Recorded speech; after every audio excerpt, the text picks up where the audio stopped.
மனிதர் கடவுளிடம் சென்று வாழ்க்கையின் மதிப்பு என்ன என்று கேட்டார். கடவுள் அவருக்கு ஒரு கல்லை கொடுத்து இதன் மதிப்பை கண்டுபிடியுங்கள், ஆனால் அதை விற்காதீர்கள் என்று கூறினார். மனிதர் அந்த கல்லை எடுத்துக்கொண்டு ஒரு ஆரஞ்சு விற்பவரிடம் சென்றார்.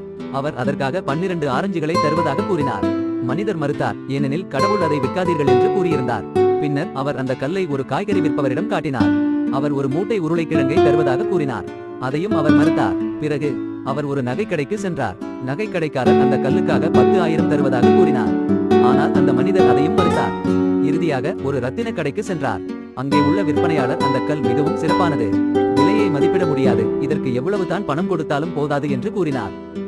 ஆச்சரியமடைந்த மனிதர் கடவுளிடம் திரும்பிச் சென்று இதை பற்றி மக்கள் கூறியதை எல்லாம் கூறினார். இதற்கு தக்க பதில் என்ன என்று கடவுளிடம் கேட்டார். கடவுள் மக்களிடம், நீ எப்படி அந்த கல்லை காட்டினாயோ அதை போலவே வாழ்க்கையின் மதிப்பும் ஒவ்வொருவருக்கும் மாறுபடும். சிலர் உன் உண்மையான மதிப்பை காணவில்லை என்றாலும் சரியான நபருக்கும் மற்றும் கடவுளுக்கும் நீ மிகுந்த மதிப்புடைய